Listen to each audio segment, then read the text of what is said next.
اعوذ باللہ من الشیطان الرجیم بسم اللہ الرحمن الرحیم الحمدللہ رب العالمین والصلاۃ والسلام علی محمد وآلہ الطیبین الطاہرین۔ سوال ہے بالوں میں جوڑا بنا ہوا ہے، کیا ایسی صورت میں نماز ہو جائے گی یا جوڑا بنانا حرام ہے؟ نہیں، جوڑا بنانا حرام نہیں ہے، نماز انشاءاللہ ہو جائے گی۔ الماس زہرا کا سوال ہے کہ سر میں اونچا سا جوڑا اور طرح طرح کے ڈیفرنٹ کلر کے حجاب لڑکیاں استعمال کرتی ہیں، آج کل جو پردہ چل رہا ہے کیا اس طرح جائز ہے؟ جی کوئی حرج نہیں ہے، میں کہتا ہوں کہ کم سے کم پردہ تو کر رہی ہیں۔ اگر طرح طرح کے اسکارف یا اس طرح ڈیفرنٹ کلر کے استعمال ہو رہے ہیں، کم سے کم پردہ تو ہو رہا ہے۔ جو بے حجاب ہیں ان سے تو بہتر ہیں۔ حجاب کے سلسلے میں اگر آپ جان بوجھ کے کوئی ایسا لباس جس کے اندر کشش ہے، کوئی ایسا اسکارف جس کے اندر جو ہے وہ کشش پائی جا رہی ہے، جو جاذبیت رکھتا ہے کہ دوسرے لوگ آپ کی طرف اٹریکٹ ہو رہے ہیں، وہ غلط ہے، وہ صحیح نہیں ہے۔ لیکن یہ کہ کوئی بھی کلر استعمال کریں اس میں کوئی حرج نہیں ہے۔ سوال ہے کانٹیکٹ میں ہمارے موبائل میں صرف لڑکیاں ہیں، گرلز ہیں، کیا ہم اپنے واٹس ایپ اسٹیٹس پر اپنی تصویر لگا سکتے ہیں؟ جی بالکل لگا سکتے ہیں، حجاب کے ساتھ آپ اپنے واٹس ایپ اسٹیٹس پہ تصویر لگا سکتی ہیں۔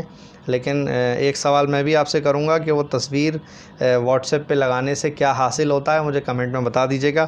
جو بھی اپنی ہمارے گھر کی خواتین اور مہذب گھرانے کی لڑکیاں سوشل میڈیا پہ اپنی تصویر ڈالتی ہیں یا اسٹیٹس پہ لگاتی ہیں تو ان سے کیا فائدہ ملتا ہے یا کیا کچھ حاصل ہوتا ہے، مجھے بھی مشورہ دیجیے، بتائیے۔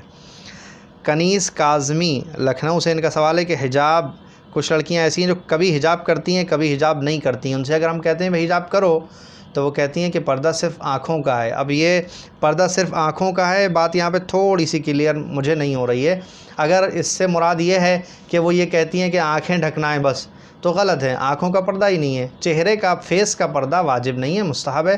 بالوں کا پردہ، بال اور پورا جسم، پوری باڈی جو ہے اس کا پردہ واجب ہے۔ آنکھوں کا پردہ، آنکھوں کو چھپانا یا فیس کو چھپانا یہ واجب نہیں ہے۔ میں اس سے یہی سمجھا، اس لیے میں نے اس کا جواب دیا۔ اگر اس سے مراد کچھ اور ہے تو اپنا دوسرا سوال پلیز ہمیں بھیج دیجیے گا۔ حرام غذا کو بسم اللہ بول کر کھائیں تو نقصان نہیں دے گی، کیا ایسا ہے؟ جی غذا آپ خود کہہ رہے ہیں کہ حرام ہے، اگر کوئی غذا آپ کے لیے حرام ہے تو بسم اللہ بولنے سے وہ جائز تو نہیں ہو جائے گی، اور نہ ہی بسم اللہ سے آپ اس کے نقصانات سے بچ سکتے ہیں۔ بسم اللہ الرحمن الرحیم کی اپنی ایک فضیلت ہے، اس کے سلسلے میں ایک پروگرام آپ کو بنا کے اس سے پہلے دیا جا چکا ہے۔ بسم اللہ بول کر کھانے سے حرام چیز حلال کبھی نہیں ہوگی۔ اچھا، اب سوال یہ ہے کہ ایسے ریسٹورنٹ میں جہاں پر الکوہل سرو کیا جاتا ہے کھانا کھانا کیسا ہے؟ دیکھیے جہاں الکوہل سے مراد شاید شراب ہے، بیئر ہے۔